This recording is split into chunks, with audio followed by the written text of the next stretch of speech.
Hello and welcome everyone to this session today on the country-focused workshop series where we're navigating the Kazakhstani ecosystem related to science and technology diplomacy. This workshop series is proudly organized by the Asia-Europe Foundation in partnership with the National Center for Higher Education Development of Kazakhstan, as well as Nazarbayev University. This is our third session and final one on the ecosystem in Kazakhstan. So we're very happy for those of you who are joining us today and perhaps also have joined us in previous sessions. For those of you who do not know me, my name is Linnea Regnell, and I am a project executive here at the Asia-Europe Foundation and within our education department. And I specifically am happy to be organizing our projects related to science and technology diplomacy. And I will be your MC for today, so guiding you through today's program. And with that being said, allow me to quickly go through what we have ahead of us for these 2 hours to come. So we will introduce first a bit about the initiative related to ASEF's work within science and technology diplomacy before I'm excited to hand over the floor to our keynote presenter of today, which is Dr. Darkan Akhmedzaki, for his presentation on the role of businesses in the Kazakhstani ecosystem. This will be followed, as we've done before, by the panel discussion, where we will be joined by a number of distinct panelists, and we'll discuss more about the different perspectives and sites of businesses and the private sector in this evolving system. So the intersection between science, technology, innovation, and policy and diplomacy. So very much looking forward to this. And then we'll have a brief closing before we sign off this final session. We will be also going through in the session with some Q&As. So for you as an audience to be able to interact with our panelists and to share your perspectives and to guide the conversation, we encourage you to engage with the Q&A function. So on your screen, you'll be able to see a Q&A button where you can share questions, you can interact with others as well, and be able to upvote those that you find interested as well. So feel free to interact with each other there and take that opportunity to contribute to this session yourself. So with that being said, let me introduce briefly the Asia-Europe Foundation for those of you who are not familiar with our work and why we are now joining here today, working and focusing on science and technology diplomacy. So the Asia-Europe Foundation, or ASEF for short, is an intergovernmental organization that works on strengthening mutual understanding between Asia and Europe, so between the two continents and its people. And we do this across a number of different thematic areas, bringing both governmental and civil society stakeholders together to strengthen connectivity and bring about opportunities for both exchange, but also collaboration opportunities to, all in all, contribute to and try and solve global challenges in the regions. And in recent years, we have done so by furthering this goal within the field of science and technology diplomacy. And in 2024 is when we started this initiative, and we kicked off with a research mapping on science and technology diplomacy strategies across the two regions, in covering over 40 countries of ours, to give us an idea of what is being done in this field in the two regions. And the conclusion of this was a report that was just published earlier this year. And following this report, we now wish to highlight a number of countries who are actively contributing to this field, and we see this as an opportunity to both showcase what they are doing and give good examples of what can be done, but also to give an opportunity for stakeholders in the region, but in between as well, across different sectors to see about potential collaboration opportunities with the countries and their own stakeholders, so that we can interact in this massive ecosystem that it's involved in. And we do so focusing on 4 countries this year. We have already covered Malaysia. This is our session on Kazakhstan. And we will also be covering Thailand and Indonesia in the coming month of July. And we do so across 3 different sections where we focus on the role of government and their strategies and actions, the role of academia and research institutions, and then finally on businesses and the private sector to give an overall view of all the actors that are engaging in this system. So that's a little bit about the context. Feel free to also ask questions if you have any in the chat regarding the project itself or anything that's related to it. But I don't want to take up more of your time at this stage, and I would like to hand over the floor and allow us to set the stage on the role of businesses in the science and technology diplomacy ecosystem in Kazakhstan. And with us to do so is Dr. Darkan Akhmedsaki. And allow me to give a brief introduction to him before I hand over the floor for his introduction. So Dr. Akhmedsaki is a doctor of technical sciences, as well as a professor with a distinguished career in higher education and academic leadership. He began his journey at Al-Farabi Kazakh National University, where he advanced through various different positions, and he followed this up with directing the Department of Higher and Postgraduate Education at the Ministry of Education and Sciences of Kazakhstan. Over the years, he has went on to become president of the University of International Business, and later also served as the rector of Astana IT University. He has also held key governmental roles, including chairman of the Science Committee in 2022 and vice minister of Science and Higher Education in 2023. And since January of this year, he has also been chairing the board rector of Mukhtar, also South Kazakhstan University, where he then continues this work in advancing innovation in education and research. So both with the governmental aspects as well as the academic aspects, we're very excited for him to now showcase the business side of science and technology diplomacy. So without further ado, Dr. Akhmedsaki, we look forward to your presentation, and the floor is yours. Thank you very much.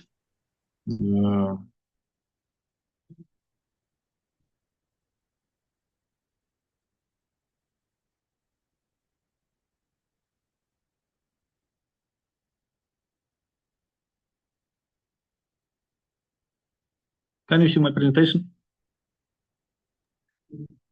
We can see the back end of the presentation currently.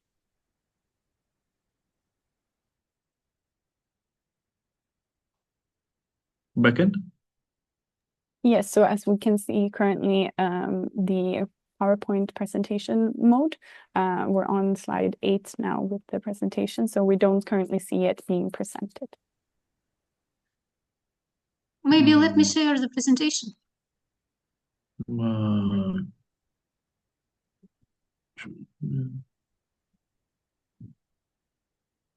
Can you see it? Can you see it? Yes. Yes, thank you very much. Good afternoon, distinguished participants, colleagues, and partners across Asia and Europe. It's a great honor to join you for the important dialogue on the Kazakhstan's growing role in science and technology. Technology diplomacy, a domain that in our time has become essential, not only the national development, but in global scale.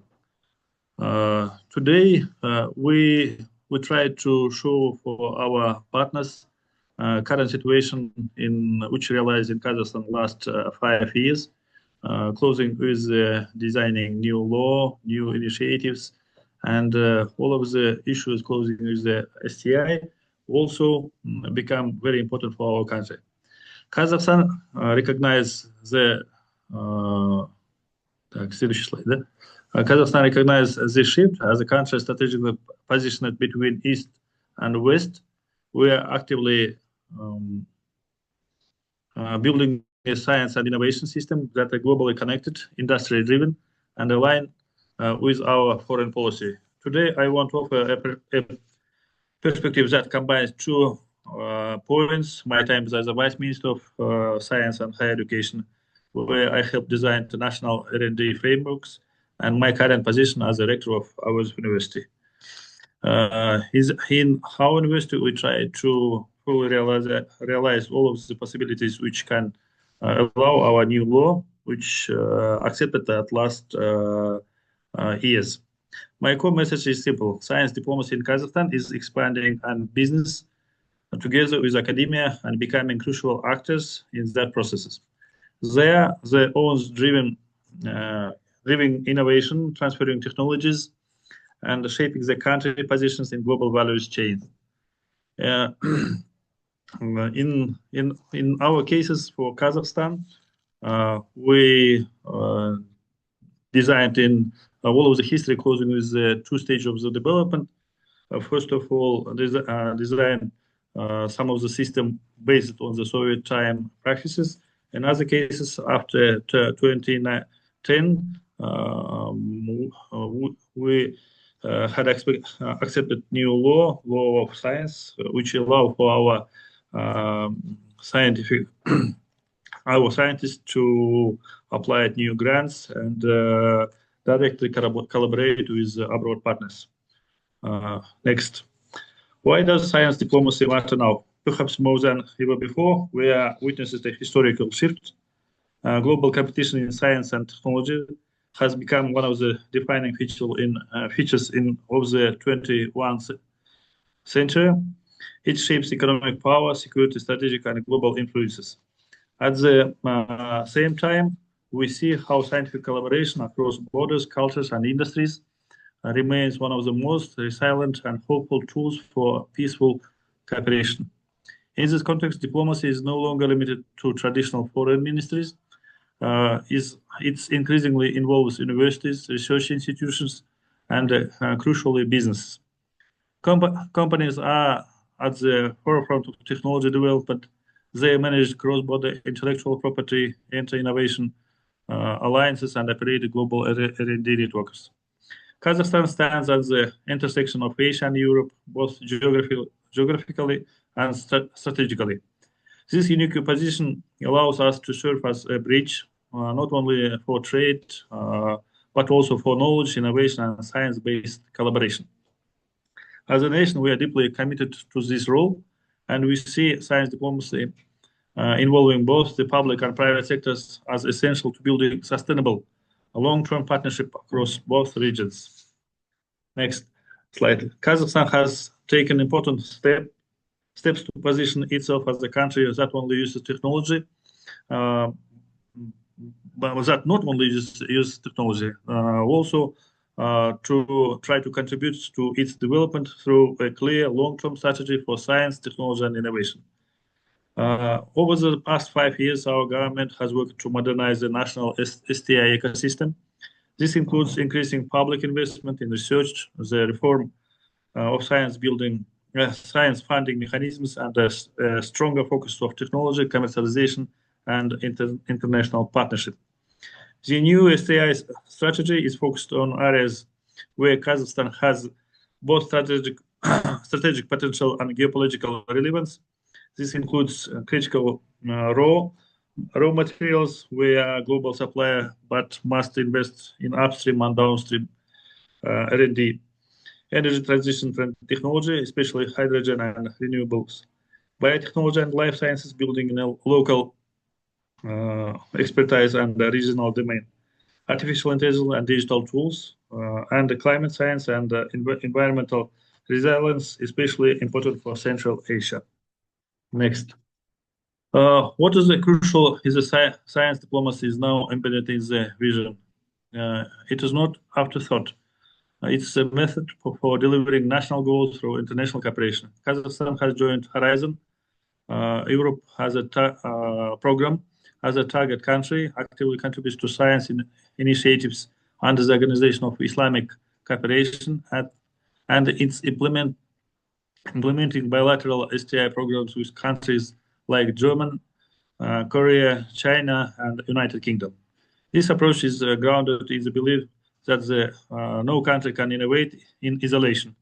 And for Kazakhstan, the pathway to impact lies in global collaboration, co-development, and shared scientific leadership. When we speak about science diplomacy, it's important to recognize that it requires not just intent, but enabling policy infrastructure. During my time as a vice minister, we worked hard to build that foundation and basic national framework. We created institutional frameworks that could support international research cooperation, not as isolated projects, but as a part of the national strategy. We introduced competitive funding schemes and project-based co-financing mechanisms to allow Kazakh institutions to partner with the international counterparts on equal sides. Importantly, we launched and expanded bilateral and multilateral tools, including participation in programs as Horizon Europe, the OAC STI programs, and the bilateral agreements. These initiatives are designed not only for academic cooperation, but also for industrial and technological engagement. Today, we see continued momentum through systemic reforms and national shifts from basic to applied research, together with our business partner, strengthening coordination between universities, industry, and the diplomatic institutions, which fully supported from our government, and a growing focus on internationalization and commercialization of science. All of our scientists involving global competition in publication of various papers in high impact factor journals. This policy environment is evolving in the right direction, but its success depends on wider engagement, especially from the private sectors. Next slide. In recent years, Kazakhstan has witnessed a notable shift. The private sector is playing an increasingly active role in advancing science and technology diplomacy. Today, our national and private companies are no longer operating solely as commercial actors. They are becoming international partners, engaging in collaborative research, innovation alliance, and cross-border technology ventures.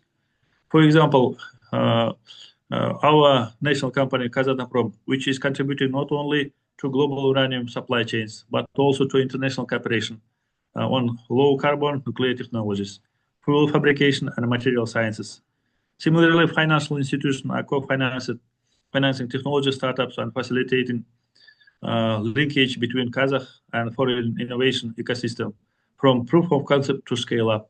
Today, we have some examples where a transnational company designed and established laboratory in our universities. This is no longer diplomacy driven solely by ministries. It's a form of cooperative diplomacy carried out through joint patents, co-developed solutions, and strategic international investment. In the global economy, where scientific and technological collaboration is key to competitiveness, these companies are helping to position Kazakhstan as a trusted, forward-looking innovation partner on the global stage. Next. As a director, I see both the progress we are. Next slide. Yes.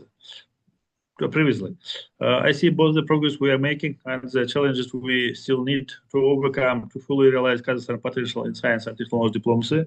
They are not barriers, they are prioritized. We are actively addressing on both institutional and national level. One of the key challenges is the low level of private sector R&D investment. In this year, our parliament accepted new law in taxes and budget laws, which allow for our business to have some of the additional benefits if our company tried to spend money for R&D. At present, much of the research activity in Kazakhstan is still publicly funded. We are working to change that by creating incentives for business engagement, launching industry-linked research programs, and developing trust-based partnership between universities and enterprises. We have also faced limitation in our commercialization and intellectual property frameworks. Often promising research results remain within the academic setting. At our university and across the system, we are focusing on strengthening technologies, transfer offices, supporting academic entrepreneurship, and reforming the way IP is managed to make innovation easier to scale and share, especially with international partners.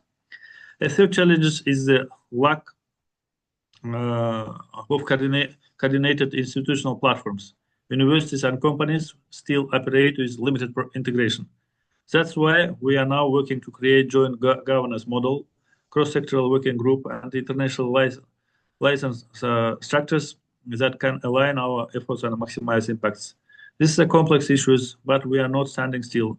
We are building the systems and partnership and the talented pipelines needed to make Kazakhstan not only participant in global science diplomacy, but a valued and proactive partners. Next slide. University play a vital dual role in science diplomacy. They are both center of innovation and instrument of soft power. First, they serve as facilitators of international mobility and joint research through programs like Horizon Europe, Erasmus Plus, and bilateral science partnership. Our universities connect Kazakh researchers with peers across Europe and Asia. We host international students from joint labs and engage in research that crosses borders and disciplines. But universities do more than generate knowledge. They project values, build trust, and foster dialogue. This is the essence of soft power, and is where education and diplomacy meet. Our institution also contribute directly to applied innovation. At South Kazakhstan University, we are developing industrial R&D labs together with industrial partners, participating in technology transfer project and hosting regional startup incubators that are open to international collaboration. This kind of models where academic excellence and international cooperation meet economic relevance is what Kazakhstan needs more of, the strengthening its role in global innovation diplomacy. Next slide. However, the university positions itself as a key scientific and educational center, contributing to the innovative development of the region and the country. We conduct research with a strong social mission, focusing on three core goals. Ensuring leadership in scientific research together with our broad partners, integrated science, education, and industry in response to global challenge, achieving results in alignment with national strategy and program. Just today, together with the Chinese partners, we signed a memorandum to establish new laboratory by the agriculture issues, and I am sure at the next stage we can help to our global partnership between Kazakhstan and Chinese companies to design knowledge-based technology and prepare a new generation of specialists. Next slide. Our university is an active participant in the Erasmus Plus program, offering students, faculty, and staff unique opportunity for study, internship, experience exchange, and participation in international research projects. One of the key areas of participation is in capacity building in higher education projects aimed at strengthening the capacity of higher education institutions in partner countries. Our university was 2 times as a coordinator of CBC programs. The grant programs of the German Research Foundation is aimed at promoting international scientific cooperation, particularly with the University of Applied Sciences in Germany. Within the initiative, academic staff of our university submitted 2 project proposals of relevant topics. For example, ranging from water purification and eco-technologies to renewable energy and inclusive education. This demonstrates university's active engagement in international research programs and its commitment to expanding partnership with leading research centers across Asia and Europe. In April 2025, next slide, our university hosted a significant international event as a visit of delegation of ambassadors of European Union to the Republic of Kazakhstan. A total of 18 ambassadors from EU members states paid an official visit to clearly understanding what kind of a potential has our university, and they have a very good chance to meet with our students. The mission of the visits was to strengthen dialogue in the fields of education, science, and sustainable partnership between Kazakhstan and the EU countries. The central theme of the official meeting was Shymkent, fostering educational diplomacy for global partnership. As you know, the educational issues as a first stage to design next collaboration in science also, reflecting the ambition of the universities and the city of Shymkent to become a regional hub to education diplomacy, to scientific collaboration and in global scale. Key discussion topics included academic mobility, international program, scientific cooperation, and dual degree opportunities for our PhD students, cultural exchange, and multilingual language education, and the role of youth in building a global future. These meetings represent an important step in the implementation of our internationalization strategy and demonstrate our openness in global cooperation. Next slide. As the rector of South Kazakhstan University, I see firsthand how Kazakhstan is working to strengthen its position as a constructive and reliable actor in global science diplomacy. This effort goes far beyond isolated project. It's about developing a systemic, innovation-driven model and connects research, education, business, and international engagement. A key part of the work involves building effective interfaces between universities, industry, and government. These partnerships are essential for jointly shaping innovation priorities, aligning resources, and managing shared challenges. At our university, we are developing precisely these kinds of collaborative mechanisms with a strong emphasis on international alignment. We are also investing in joint research laboratories, industrial PhD programs, and innovation clusters that are open to cooperation with the foreign partners. For example, according to our new law, each regions have a special council in the level of the mayor, head of the regions, which allow all of the universities to show current achievements and indicate next steps to raise scientific potential in each regions. Just as importantly, we see higher education as the key instrument of Kazakhstan's soft power. Through international students' mobility, joint degrees, and science-based entrepreneurship, our universities are contributing to Kazakhstan's global image as a forward-thinking, innovation-ready country.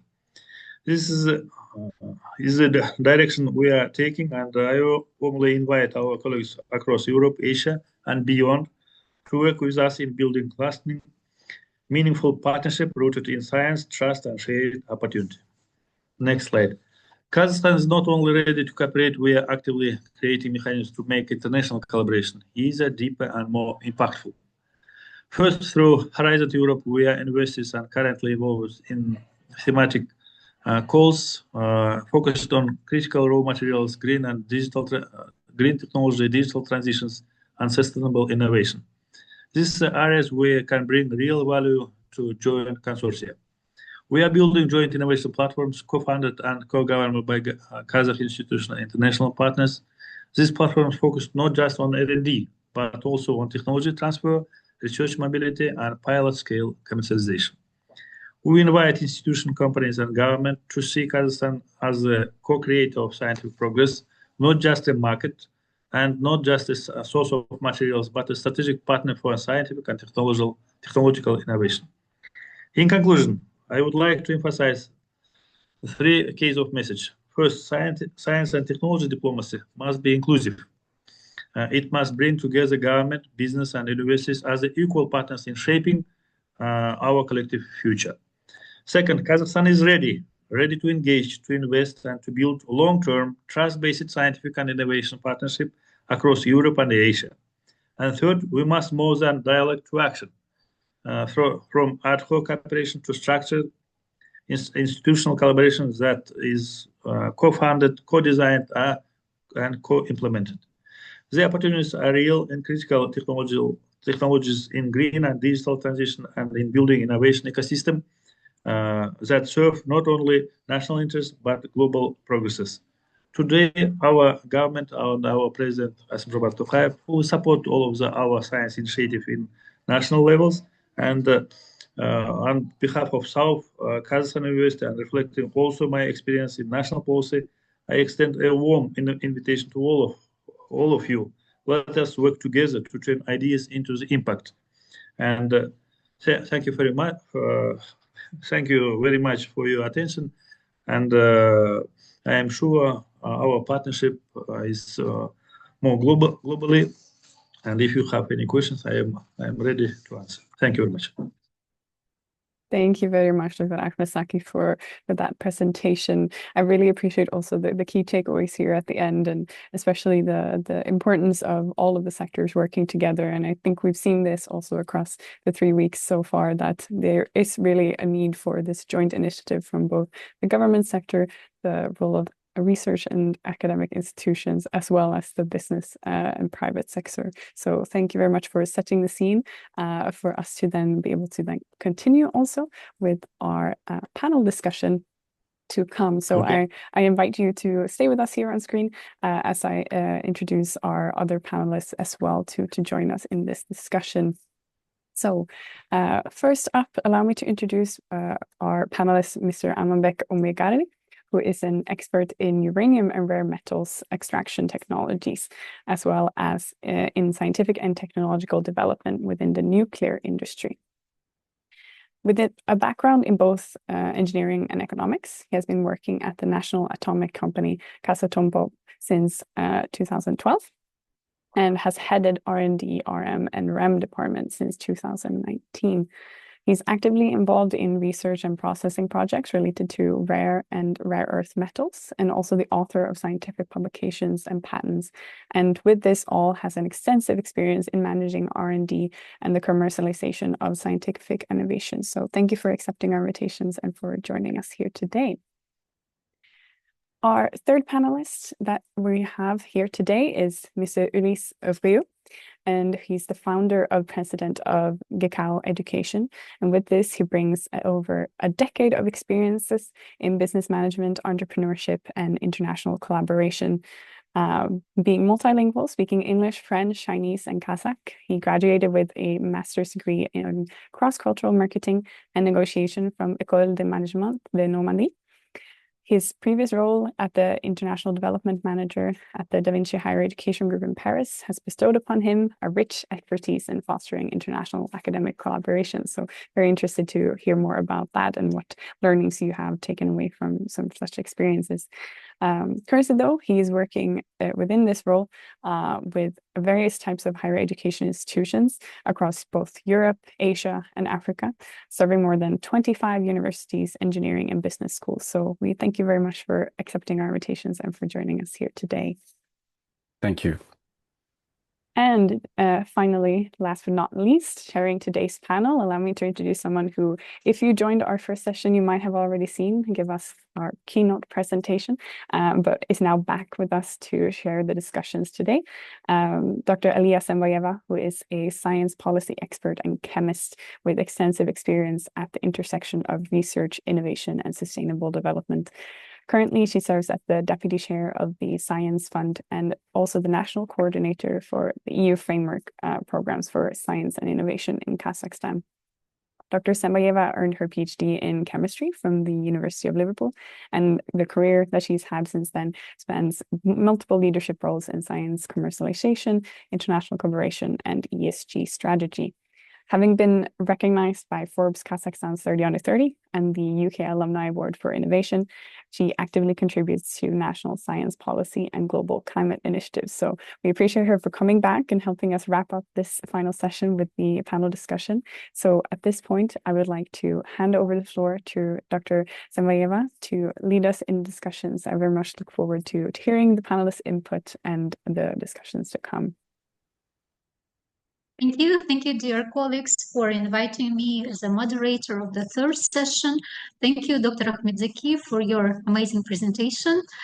Let's start our panel discussion. So we will start from general questions, and then we will follow up by specific questions to each speaker. If you have additional comments, please feel free to share.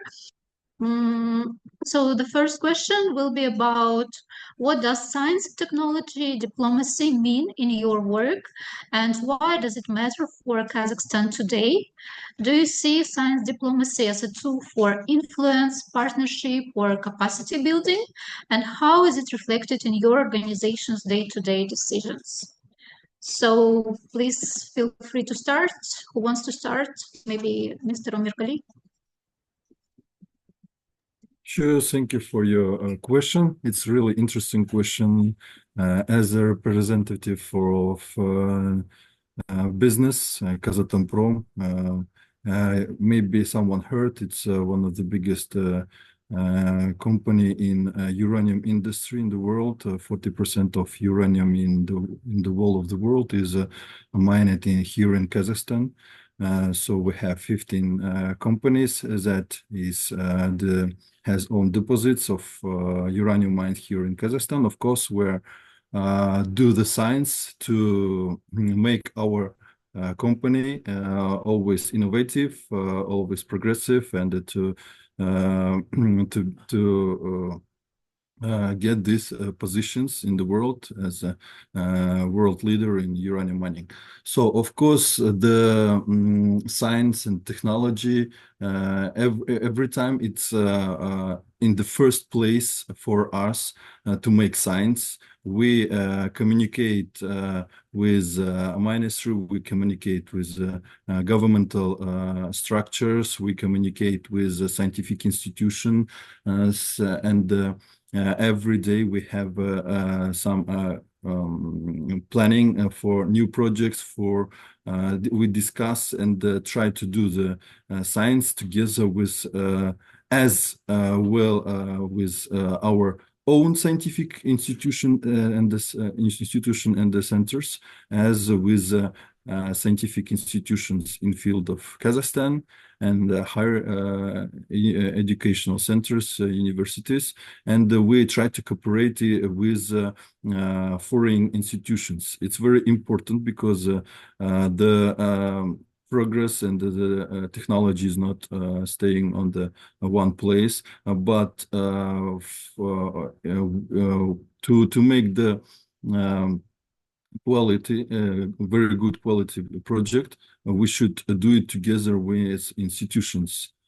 So that's why we communicate, and we have plans to make these communications more bigger with institutions. Thank you. Mr. Obru, maybe you want to join?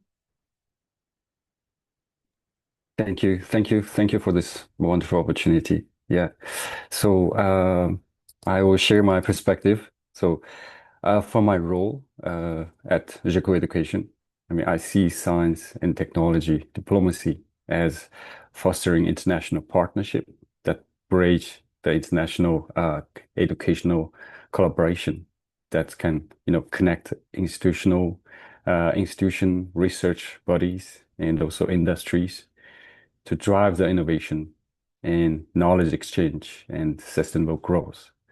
So why this is a matter for Kazakhstan? I think it's very vital because as we know that Kazakhstan has 2050 strategy kind of roadmap. And I think this approach, it can help Kazakhstan to diversify its economy. That's, beyond the natural resource reliance, and establish itself as a research hub in Central Asia. And I think by engaging in such diplomacy, Kazakhstan can access to, global experts, attract investment, and develop a skilled workforce that is very essential for the knowledge-based economy. And giving the global challenge like climate change, digital transformation, and collaborative solution that appeared more critical than ever.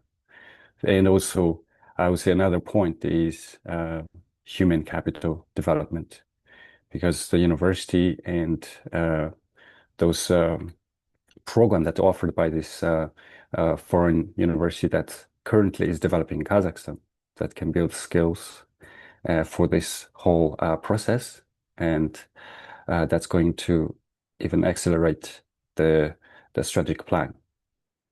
So that is my intake on this. Thank you. Thank you. Dr. Ahmedzaki. I want to add some of the words. First of all, scientific diplomacy is crucial when our scientists try to do frontier science. It must be have more collectively and to create new knowledge and doing new achievements, we must be more closer. For example, as CERN initiatives in Hadron Collider. It's not achievement only to one countries. It's achievements of whole sciences which doing more in nuclear sciences. In that cases, our Kazakhstan scientists try to be involved to that initiatives, and I am sure for scientific diplomacy help to us more closer to the global future, and in other cases, it's helped to us to prepare a new generation of new scientists as young scientists, because on the base of the more than 10 years ago, when our PhD programs has started first rules included some of the special requirements. One of the co-supervisor must be from abroad. That's also was very helpful to be involving for global initiatives, and I am sure new generation of PhD students and young scientists, it's more involving to under part of the science diplomacy.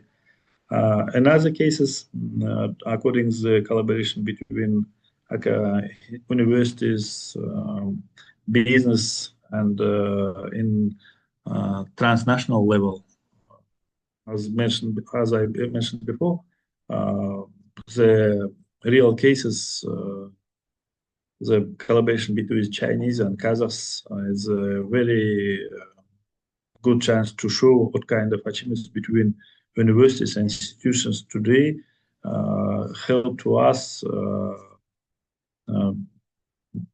going together with our abroad partners and sharing the knowledge and doing more better and integrating all of our potential in that fields.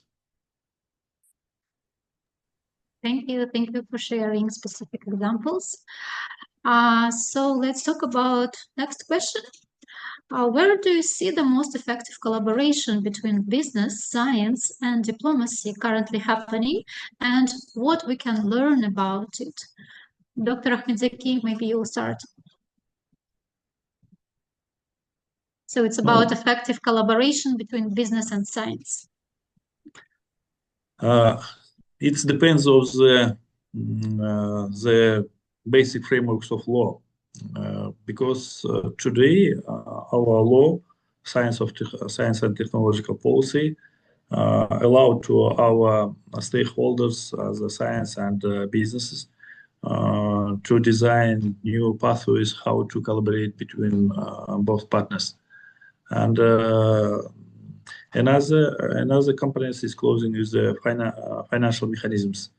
Today, as a good examples which realizing last years together with the business partners supported by our government, it's a new project-based funding, which previously indicated new problems together with our partners on the framework of the current situation in technological process of our businesses, and design new requirements and new descriptions of the problem. And after that, after evaluation, which allow to both partners to getting some of the money from our government. In other case, current law and current mechanisms help to us to attract money from our business partners. All of the initiatives, first of all, required a special situation when both sides must be trusted. Trust to the both potential. It means sometimes our businesses don't clearly understanding the special achievements in fundamental sciences. But in other cases, for doing new technological, new achievements in redesigning, reforming the current technological processes, we must be based on the achievements in fundamental sciences. And another steps only together with the business partners, we can distribute the current knowledges in fundamental science into the practical issues. And that cases today our business partners help to design to our universities new labs, which are very attractable to showing maybe some of the decisions in engineering issues.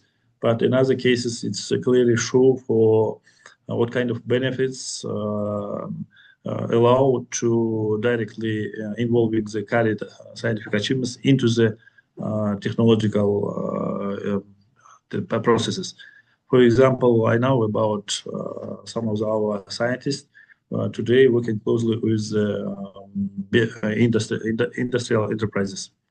And the third, all of that issues must be based on not only levels achievements on the levels of national framework.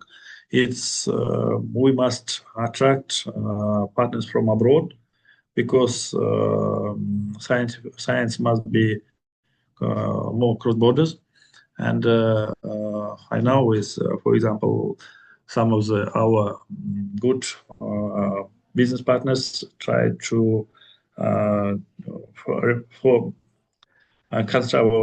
design new consortium between our national scientific institution together with the abroad partners and doing more to solving current problems, which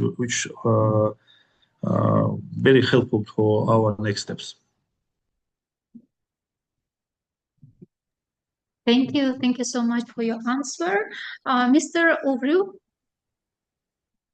Yeah, I would share because I work in the higher education, so I would share what I know. I would come with three different examples. So I think the collaboration between the science, diplomacy, and business. I would say one example is, the Minister of Higher Education and Science, the Mr. Sayset Nurbek, is really encouraging the foreign university to open delocalized programs and branches in Kazakhstan.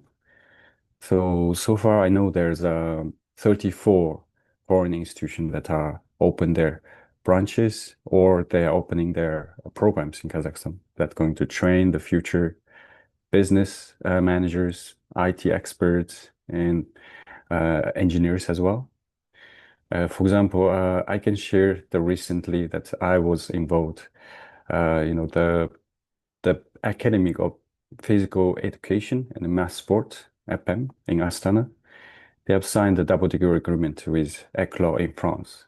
And they developed this double degree program that's going to offer to the executive people, and which is executive MBA programs, but it is specifically in sport management, and which is going to train the future executive manager in sport industry, and which is the first in Kazakhstan. And I think this is going to boost the sport industry, physical education, like for example, future teachers, and as well as I think there's a lot of events going on in this sport industry. So I think this is a business aspect, which is very, very good collaboration.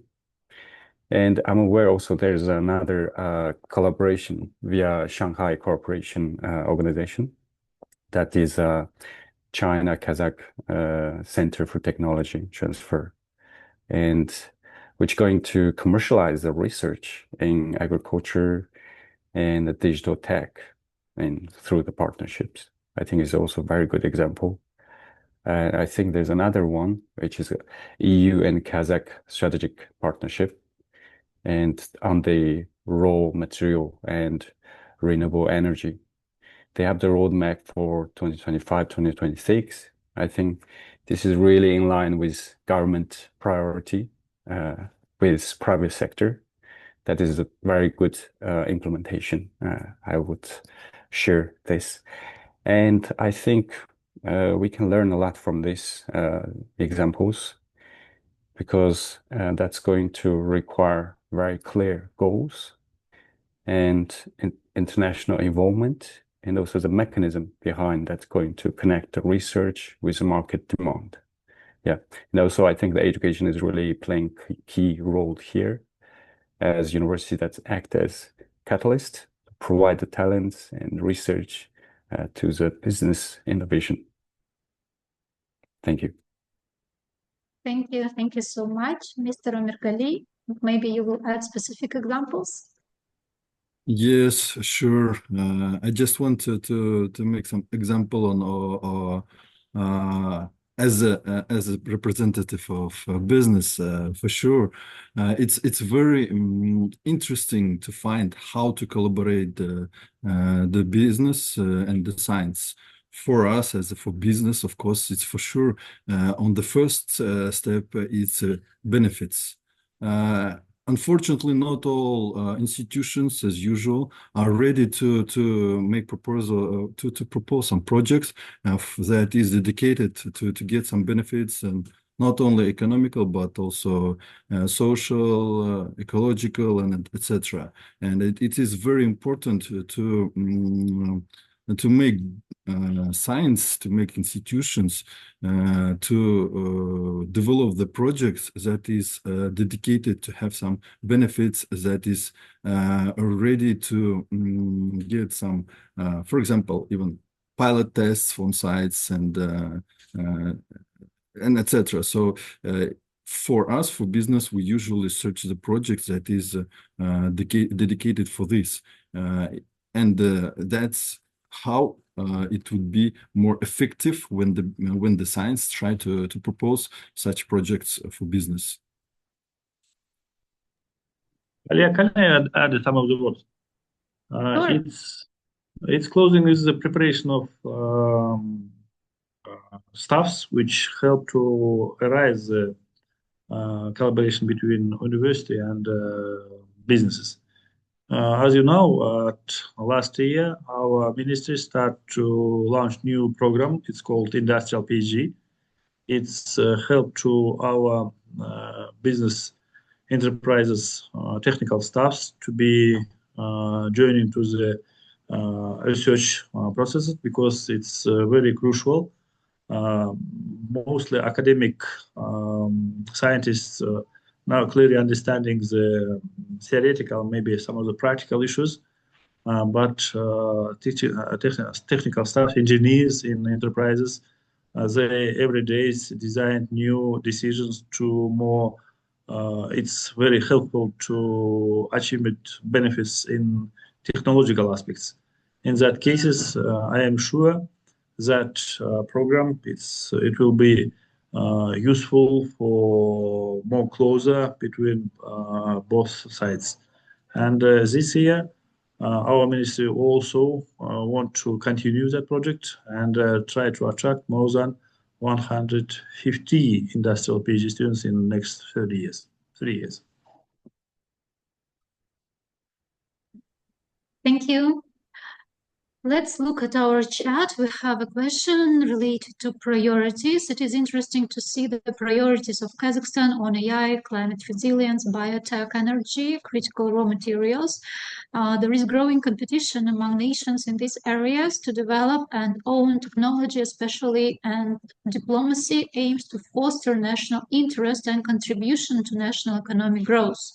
How can nations still collaborate through science diplomacy in these fields? Who wants to answer on this question? Maybe I can start. Sure. If in each chosen area, for example, raw materials and environmental science, we must be find the linkage between P2P, between professor to professors. It's very important, because if signing the administrative level signed memorandum, after that all of the works will be started between two scientists, which clearly understanding what must do, and what kind of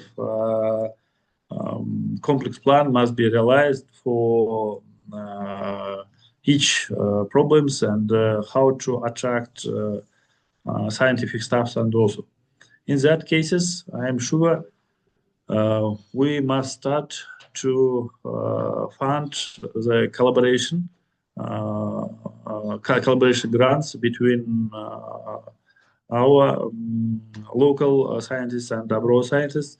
Like in European levels, it previously in 20 years before, it grants calls as INTAS grants.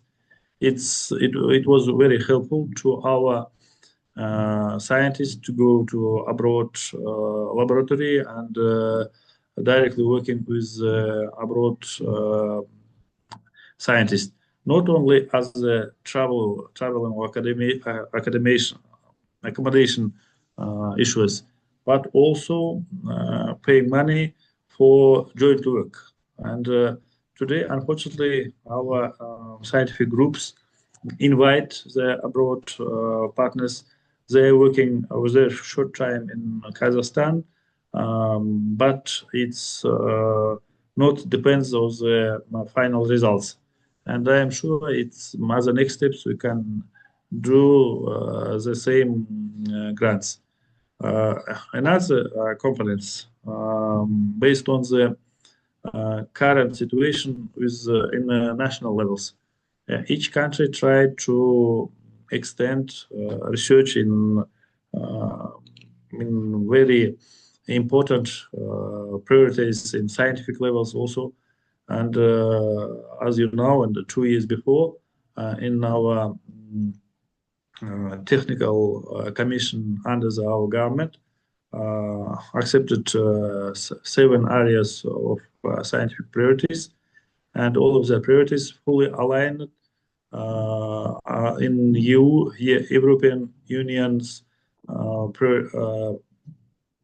prioritized, because it's our scientific potential also depends how to collaborate from abroad partners. And I'm sure our country must be involving more in program as a like Horizon to Europe and so on. Thank you. And also, I think you shared answer on the next question about science diplomacy, how to go through from competition to more cooperation. As far as I understood, if I'm wrong, please correct me. Mr. Amirgali, maybe you want to share from the business perspective. I think we should, in my opinion, we should understand that science doesn't have a nation, doesn't have a religion, and etc. And in field of this opinion, I think we should collaborate. We should start to have a friendship with any governments, any countries, any business, any institutions, to make the science more effective, to find out how to do the projects more interesting for business, and to get the goals that is interesting for each side and each parties. Mr. Ovru, do you have comments? Well, I really agree, both of them, their opinion. I think that every country they can collaborate through science diplomacy. I mean, in those competitive fields. I mean, through the mutual interest.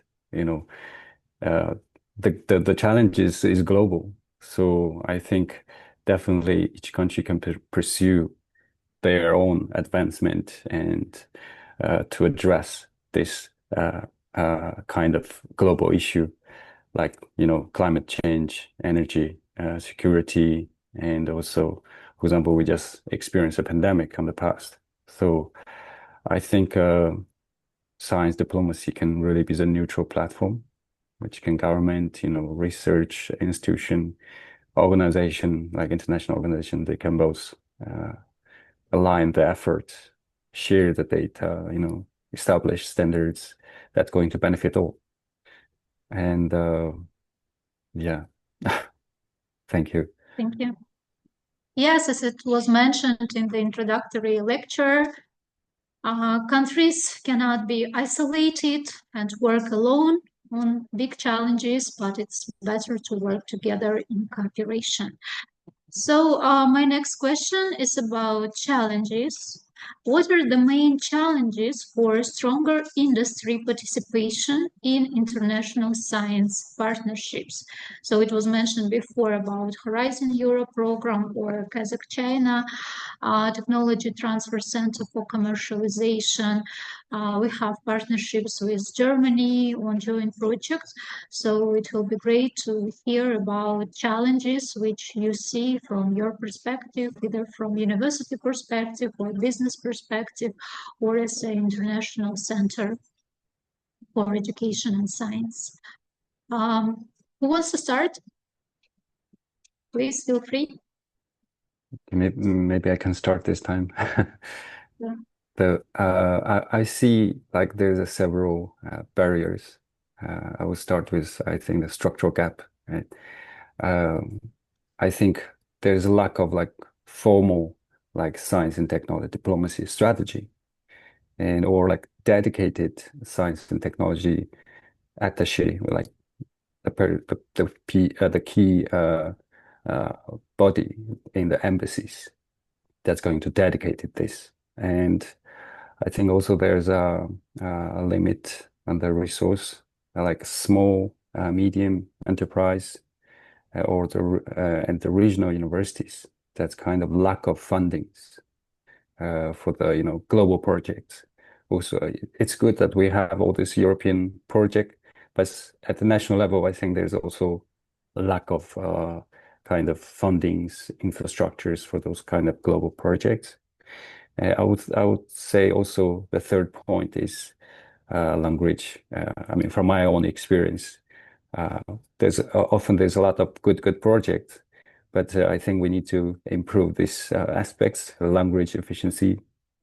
That often can be a challenge, when we want to develop collaboration with other countries, and also the ecosystem, I would say, this underdeveloped. That is how I see it. Like for the support on this independent scientific NGOs. I would emphasize there's also two other aspects. For example, the policies for the science technology diplomacy. Of course, I mentioned the strategy also. I think there's a regulation need to be developed. For example, IP agreement with other countries, how we're going to protect our intellectual properties. So I think in those barriers, education also play very important roles. For example, develop those curriculums in line with industrial needs and enterprise. That's going to bring the experts and to develop the skills. Thank you. Thank you so much. Mr. Armanbek, do you want to share from your perspective as a business or industrial company? Yeah, sure.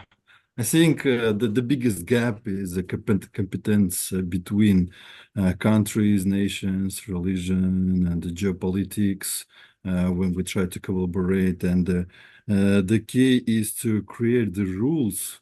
The main idea maybe to create the rules that will allow to science to be dedicate only in peaceful proposals.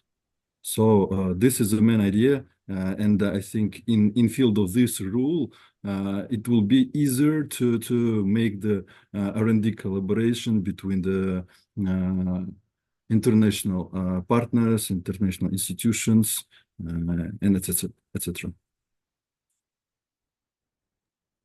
Thank you. And now let's ask Dr. Ahmedzeki, especially with your great experience in government and academia, and now you are back to academia, maybe you will also share about changes which are required to minimize these barriers.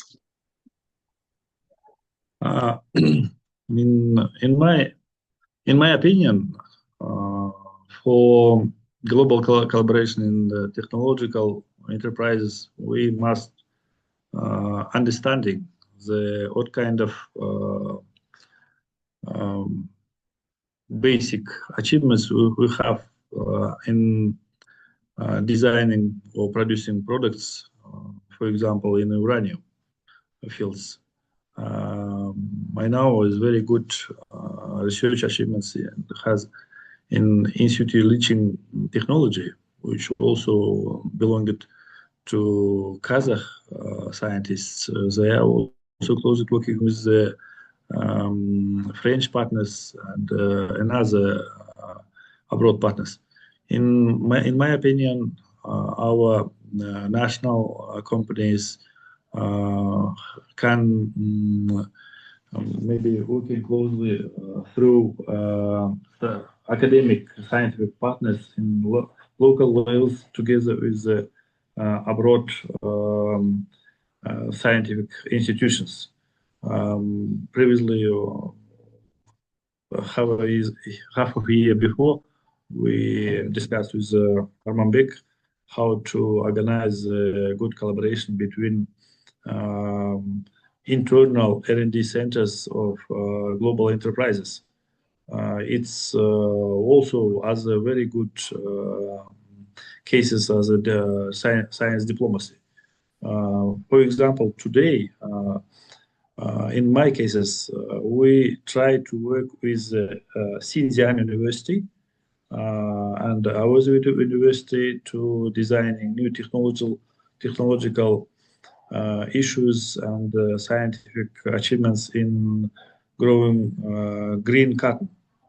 Unfortunately, Chinese companies which working in south part of Kazakhstan, for example, Lihua company, working directly with Chinese academic partners as a Xinjiang University. In our cases, we want to use as a bridge between local Chinese Kazakh enterprises we are growing cotton in our land, doing research together with academic partner as Xinjiang University and Al Farabi University to organizing the scientific supports to do more benefits for local enterprises. In other cases, closing with when transnational company as Huawei and other companies try to organize R&D center in local national levels. It's also help to working directly with internal R&D centers, scientists, with local academic scientists. All of that do more closer our scientists to practical issues. And as you know, today we try to push all of our theoretical achievements into the industrial fields. It's in that fields. Unfortunately, we do not have any long-term practices because last 30 years after losing the linkage between academic institution as in Academy of Sciences or together with the industrial partners as in COPA and so on. We last 5 years, 3 years, we tried to establish new rules of collaboration.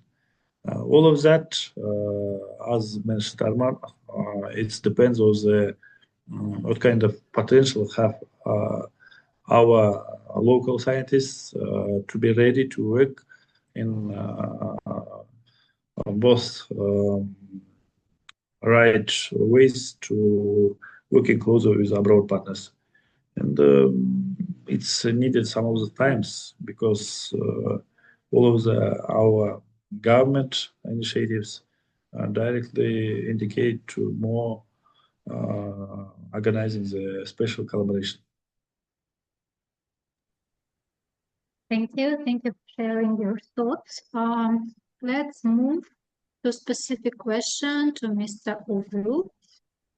What do you think are the most promising areas for deeper EU or French-Kazakhstan collaboration in research and innovation involving private sector, especially if we use international programs like Horizon Europe or any other programs? Thank you.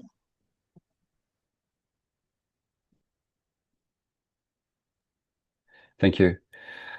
I would say there's a few areas that's, Kazakhstan has a strengths, and also we can both sides benefit, EU and Kazakhstan.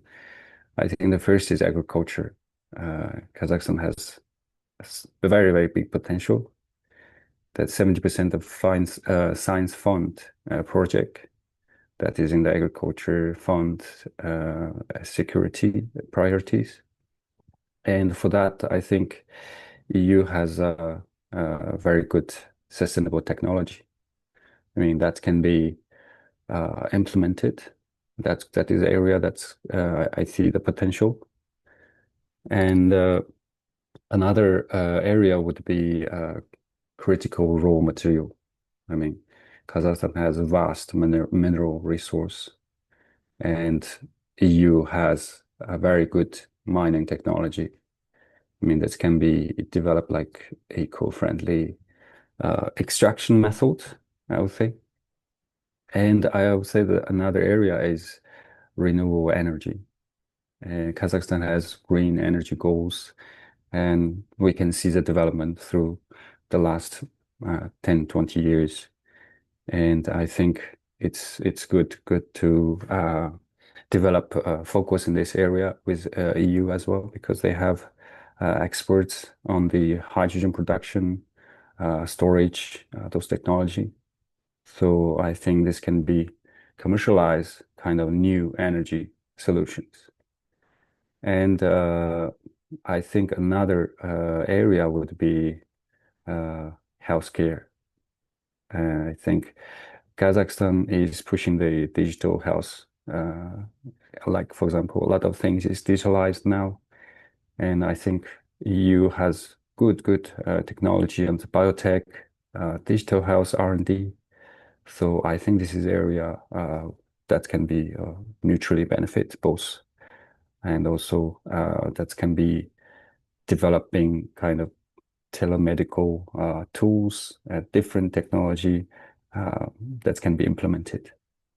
I would like to also add the transport logistics side, because Kazakhstan is in a very strategic geoposition. So also China has this One Belt, One Road, a massive project that's going through Kazakhstan. I think this is an area is needed to pay attention and focus. As we know, EU has very, very connected logistics system, and that can really upgrade the current system in Kazakhstan.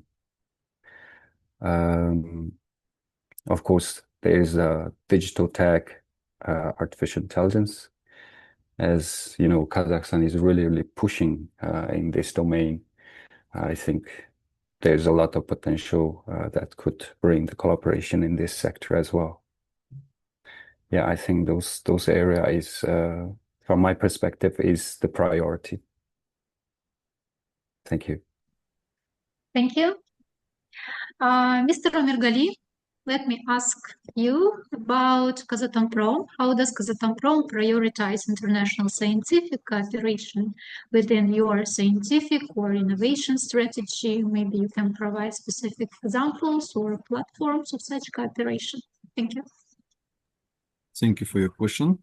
It's actually a very interesting question. At the beginning, we should start what Kazatomprom has as a basis in field of science before I can tell more about the scientific collaboration with foreign partners. So as I mentioned before, we have 3 scientific centers in Kazatomprom, 1 institute, and there's 2 scientific centers in production activity business unit. So we not just a uranium mining company, we also produce uranium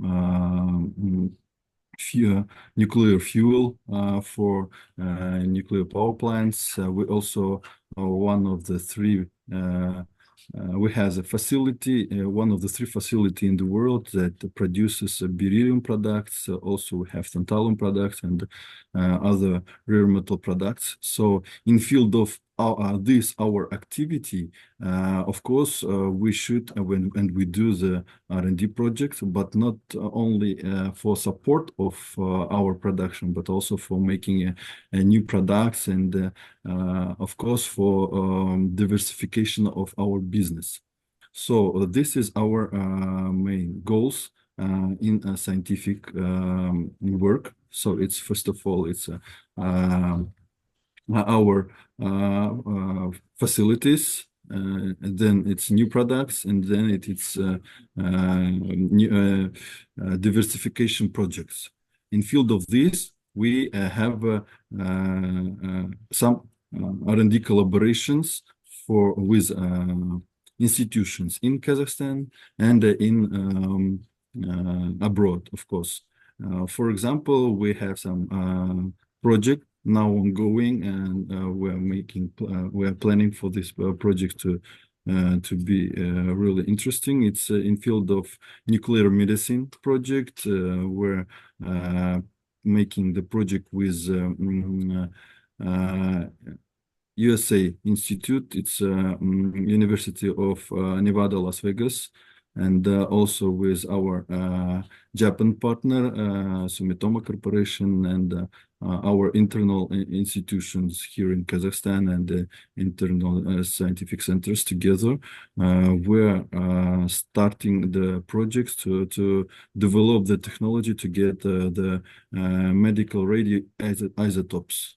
It's a really good example how we collaborate together, industrial institution of country and the foreign institutions. It's very important that we try to do it for diversifies our business in future. So there is many goals, and it is very complicated project because of the countries are very different, and USA, Japan, and Kazakhstan. It's a nuclear theme. Of course, it has strictly restricted rules to do this project. But it is a really good example how to collaborate between science and industry and foreign partners to do the good project that could be interesting for each parties. Thank you for sharing specifically nuclear projects. So there is a question in the chat about nuclear power plant construction, but because this platform is more about diplomacy, about research and business cooperation, it would be great to learn about how the nuclear power plant construction will help to develop science and business partnership in Kazakhstan.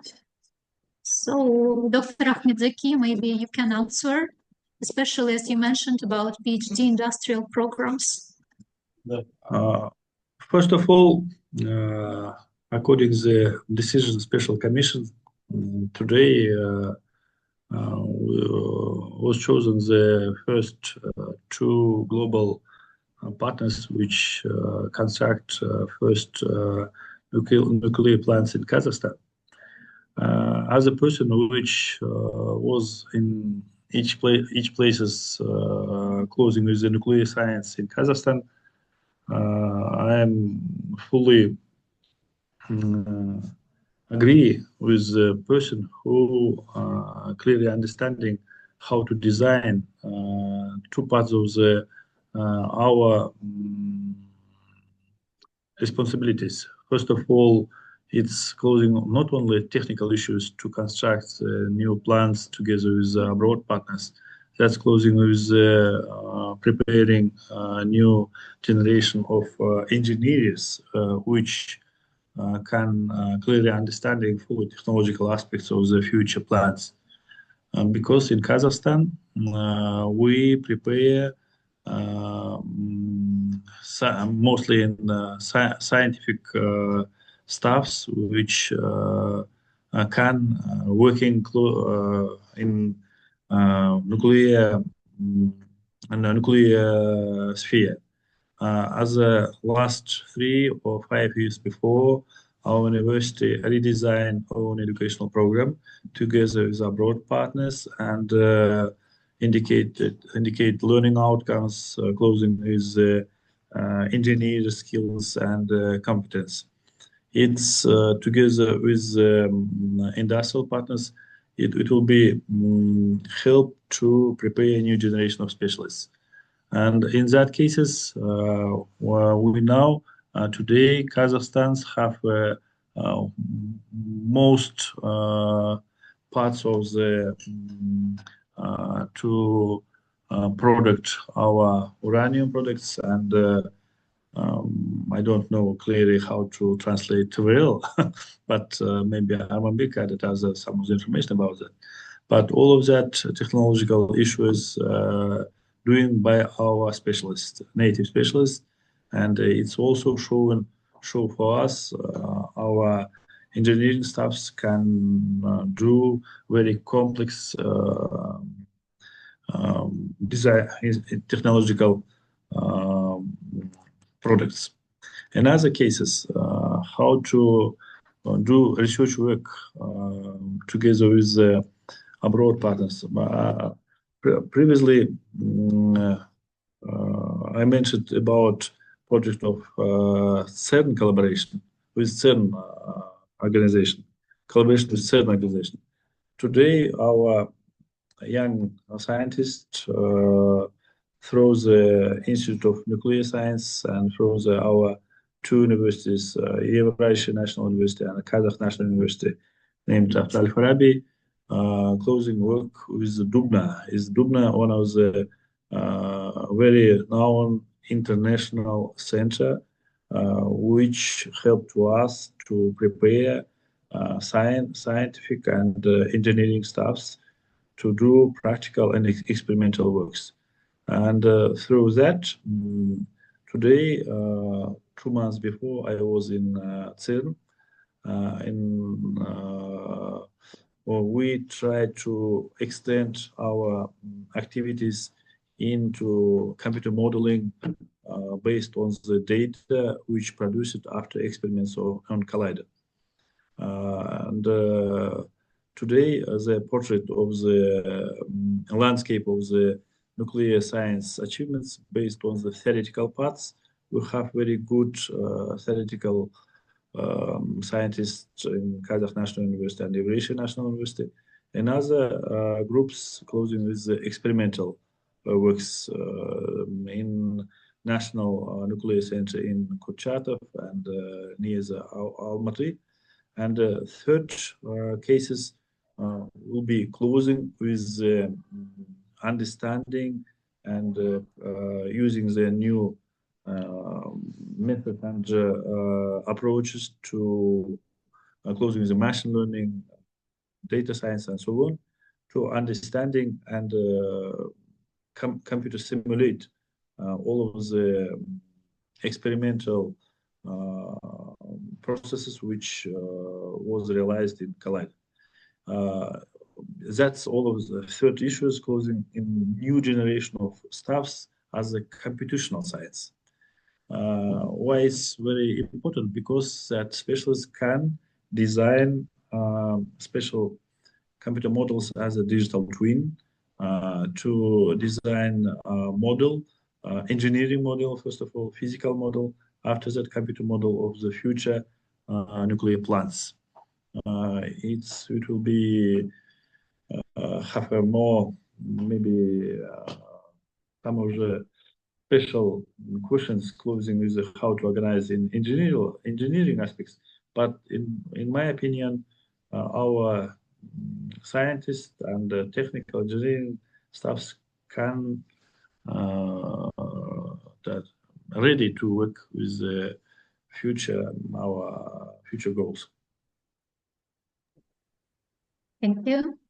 Mr. Ovru, your opinion? I'm not really the expert on this area, so Yeah, I will have no comment on this. Thank you. sure. Mr. Omirgali, maybe you want to share I just want power plant to construction will make help to develop. Yeah.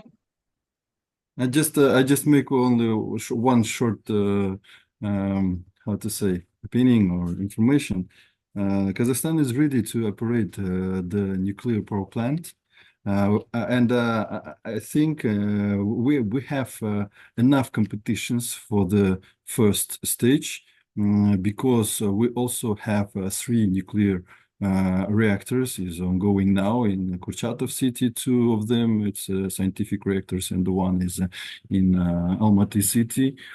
So we have the peoples, we have specialists, and have also competence. We already had a nuclear power plant in Akhtau city in Mangostal region that was closed 20 years ago, but anyway, some competence we still have. We still have the competences for working with nuclear wastes that we still operate from this closed nuclear power plants. So that's why I think it would be easier to operate and to work with this future nuclear power plant. Of course, we should raise it more, and we should have a more specialist in in this field. We should prepare it, and some work is still started and is ongoing, as it was mentioned before about the institution, about the education, higher education in Almaty, in Kaznu, named Al-Farabi in Eurasian National University. We prepare specialists for this area. And it is very good that we are planning to build 3 nuclear power plants, and for 2 of them is still defined the operators, and it can help for our economics to make our electrical energy more. We have enough energy for development of our industry, and because we are talking about science industry, but we also need to understand for building the new industry here in Kazakhstan, we need energy. So it is very important to build this nuclear power plant. So I think it's very good opportunity for Kazakhstan. Thank you so much. We have a question about Trans-Caspian Transport Corridor, but I don't know if you have any competencies to answer this question. I think it should be addressed to the specific ministry or organization. Dear speakers, if you have any comments, please feel free to share. If not, I think we will skip this question. So, dear colleagues, we have how many 30 minutes more before the end. And let me ask by one question maybe from each of you. And let me start from Mr. Omirgali. Can you share example where cross-border science cooperation led to measurable business or diplomatic success? So I think you have several examples related to this area. Thank you. Of course, we have. For example, we can make our mines that we're developing here in Kazakhstan. Some mines is built in cooperation with, for example, French partners in Orano mining company. Katko, it was the first mine here in Kazakhstan built in cooperation with foreign partners, and we did the science and doing the science together still to make this production more efficient and more interesting. So this experience help Arana to make this technology interesting in abroad. I can surely say that Kazatomprom and Kazakhstan have really good competences in institution technology of uranium. So it is very interesting approach to try to share these competences, to use it to do R&D for transfer this technology to other fields, to other directions, to other types of ore and etc. It's a really good idea to try to collaborate with foreign institutions and etc. So it's just about the examples and cross-border science. Also, I just wanted to say that in field of our experience in ISL, we created the new educational program in Kazakhstan about it's a uranium engineering program. In field of this uranium engineering program, we can share our experience, how to manage, how to work on ISL mining facilities with collaboration with Kazakh British Technical University. This new program was created this year, and this summer we will start to educate on this project, on this educational project for bachelor degree. Thank you. Thank you, Dr. Ahmedzeki. Let me ask you about university. How can we ensure that university research better supports Kazakhstan's international positioning in key technologies and sectors from your university's perspective? Especially, it would be interesting to hear. Thank you. Today, all of the universities which take part in global competition as QS ranking and times higher education must be improved and raise special competence closing with research collaboration. One of the points which evaluated by internal experts closing with the global scientific collaboration. It's show how to our teaching staffs collaborate between abroad partners. Unfortunately, all of our teaching staffs today more collaborate with previously Soviet time countries, and today it's closing with English language, and because only young generation can speak easily in English and can collaborate directly together with abroad partners, and oldest generation collaborate mostly in Russian. In other cases, challenges based on the current technical infrastructure, because our university was opened in 18 years before, and some of the parts of main parts of our educational program closing with the chemical industries, chemical engineering, and today we try remodernize and renovate all of the laboratories, because it's fully must be satisfying the expectation of abroad international partners as mirror labs.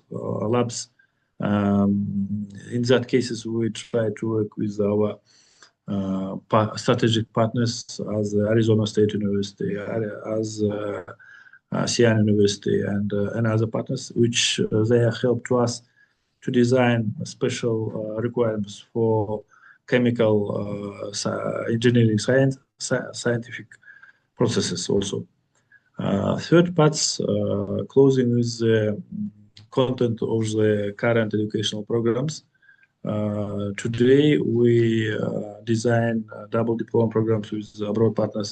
Sometimes we see a gap between the contents of the educational program because our programs are based more on theoretical aspects, and this year we start to change and getting the same educational programs which realized in our abroad partners, and we understand it's not easy to do in a short time to change all of that.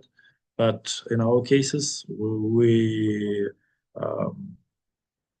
replace some of the components, some of the models of our current educational programs.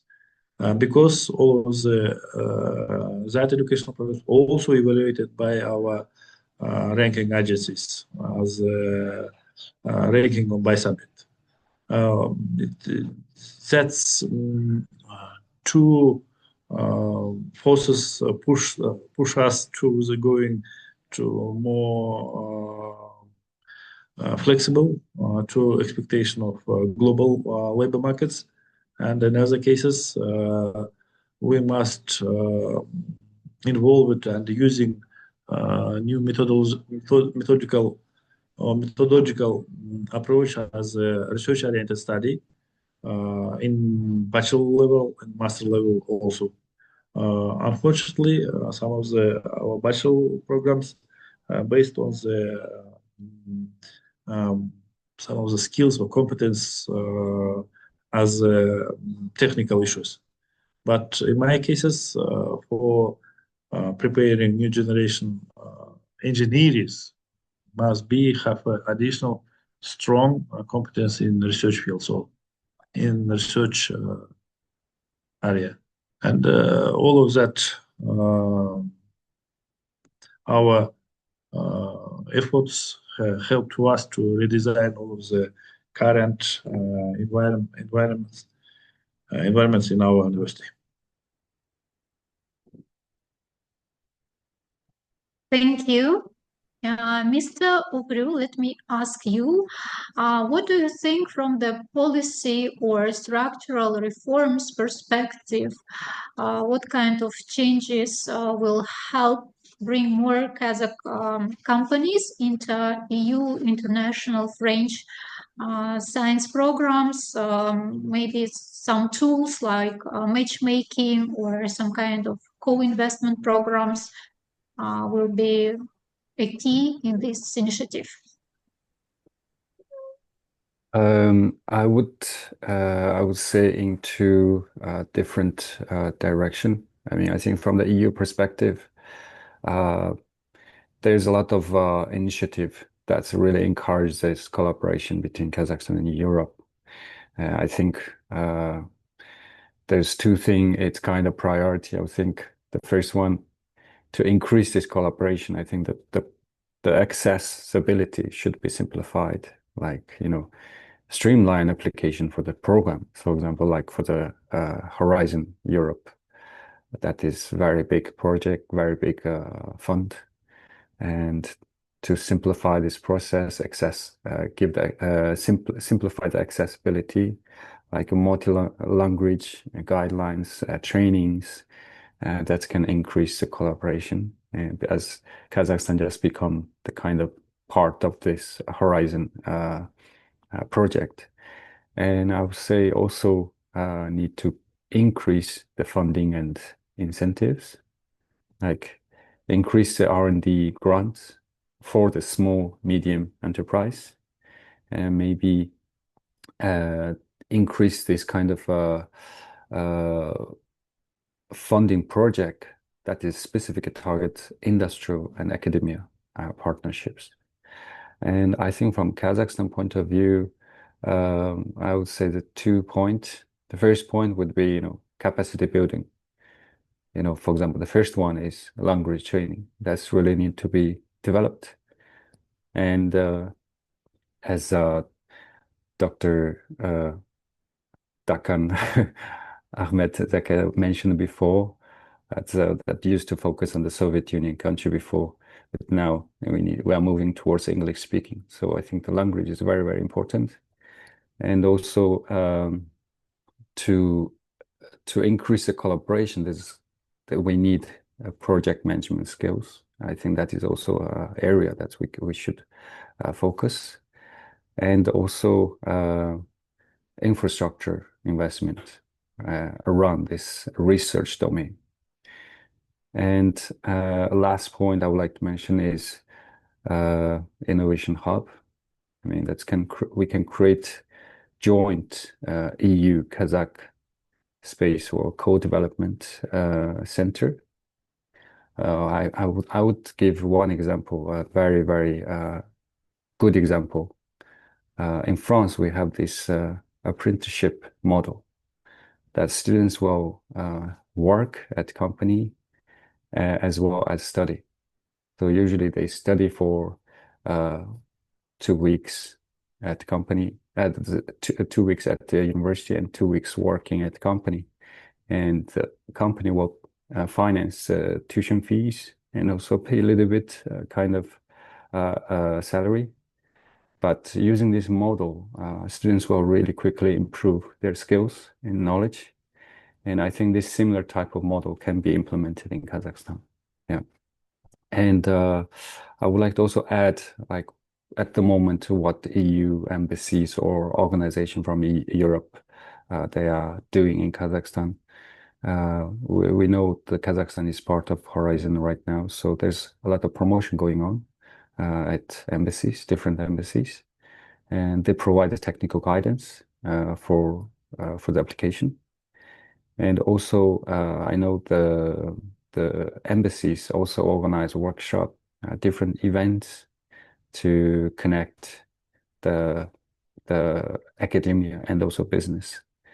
Also, for the education side, we have this Erasmus Plus project that's really offer opportunity for the students, researchers, as well as staff. That's do the mobility exchange. And we have an office of Erasmus Plus in Kazakhstan that is very active. I'm working with them as well. Yeah, so those are the points I would like to bring. Thank you. Thank you. Thank you. We have last question in our chat. Let me rephrase it based on our today's topic, and I think I will address it to Mr. Omirgali. How do you ensure in Kazatomprom that your business processes are transparent and effective if we talk about, again, scientific and technological projects? So, first of all, I should mention that we build the system, including special documents that identify all process of from the beginning. So when the idea comes, what we do with this idea, how we make the decision.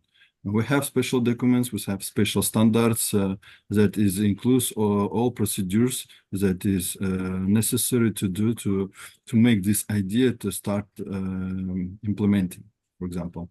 So, for example, we have an idea. We make the application form where we describe this idea.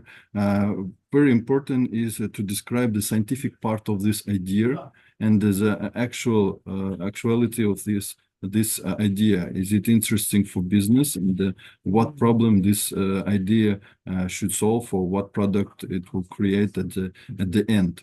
And as I mentioned before, a scientific part, what is the science? If it's not the science, we don't look on this project in field of science, in field of R&D. So this application form goes for expertise, internal expertise in field of Kazatomprom, and external expertise for specialists, for academician scientists from institutions, from universities, and etc.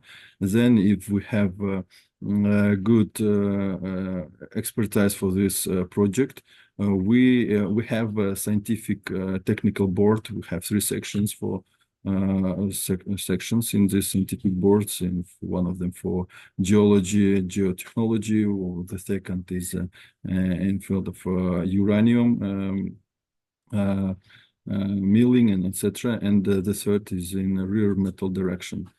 So depends on the direction of this project. We discuss this project on the scientific boards. The most important thing that the members of the scientific board, not just employees of Kazatomprom, it's members who have the production,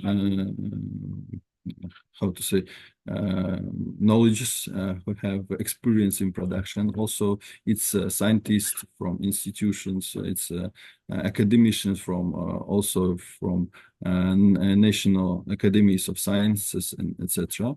The last point is the decision of the scientific board. So then it's then after this good decision, we start this project realize. Of course, in each stage of this project, we listen these results on scientific boards too.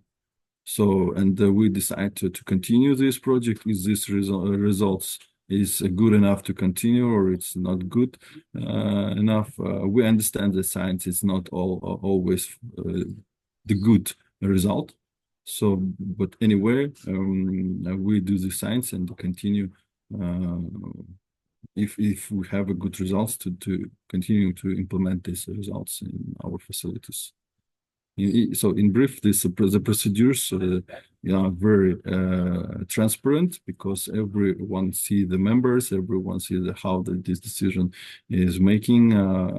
Everyone can ask the questions and listen what questions was and what answers was when decision-making process was made. Thank you. Thank you. And I think we can summarize our session. Let me invite each of you, dear speakers, to briefly answer the final question. What is one concrete initiative or maybe action that Kazakhstan and its partners should take to strengthen the role of business in science diplomacy? Dr. Ahmedzaki, do you want to start? Oh, first of all, current situation for Kazakhstan is highly needed. The company has like Kazatomprom, which do decision making on the basis of scientific achievements. And we under our government must be support that company like that. And in our cases, for universities, is crucial to be closer to the requirements, clear understanding, and collecting more potential to guarantee the quality assurance of the scientific researches, and final help to achieve special economical benefits for enterprises. And all of that, as a summarize, to do a fully impact to our economic development. Thank you. Mr. Obryu, do you want to answer? Yeah, I think currently Kazakhstan is really doing well on this direction, I would say.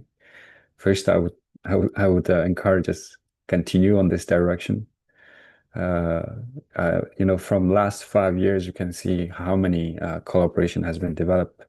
If I say from the education field, 34 foreign university has established their branches or delocalized programs. This is a very good, I would say, development achievement. And I would emphasize that pay more attention on this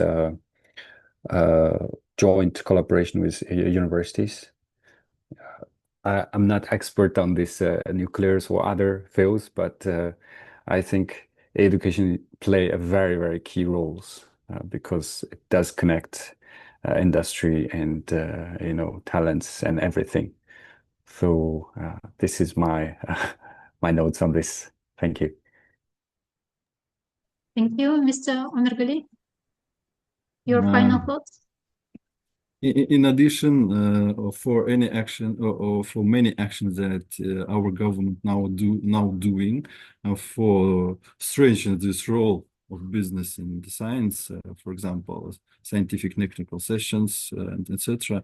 I think we should create some kind of maybe databases with problems of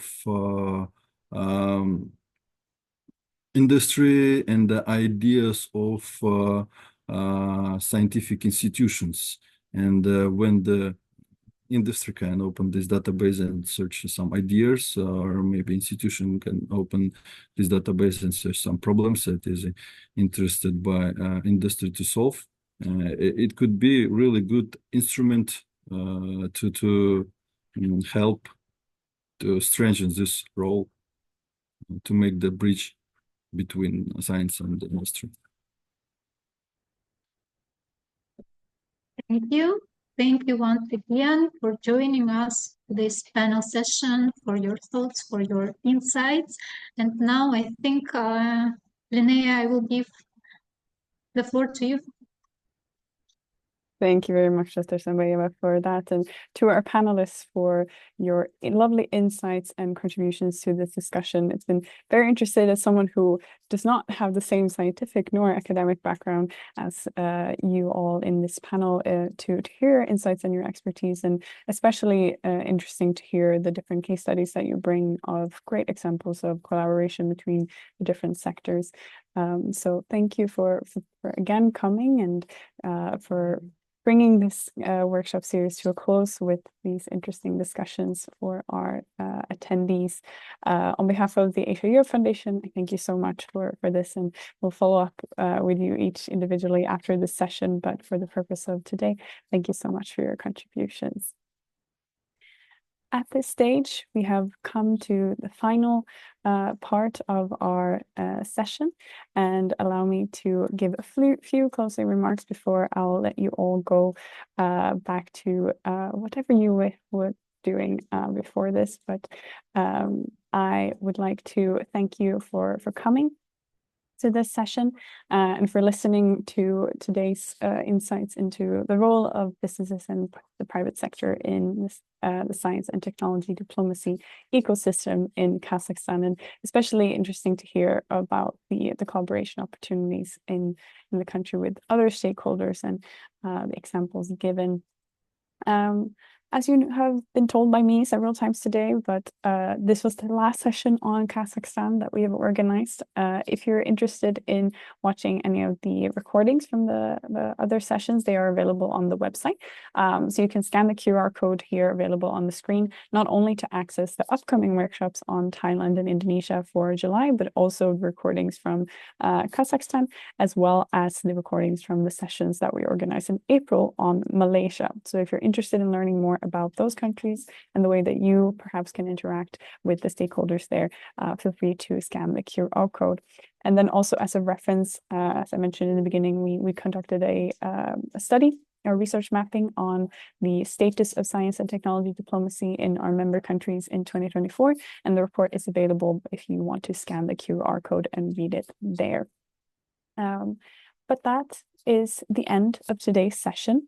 Thank you again to our panelists, to Dr. Nazarbayev for the excellent chairing, to all of you here for attending, to our partners from Nazarbayev University and the National Center for Higher Education Development in Kazakhstan for their contributions to this workshop series. It's been great to learn more about the great initiatives that Kazakhstan is taking. I think we've seen a lot in terms of the cooperation, especially I think here with the role of different universities and research institutions in bridging the gaps between the government and the private sector. And today was not an exception from that role in terms of highlighting the contributions that can be made there.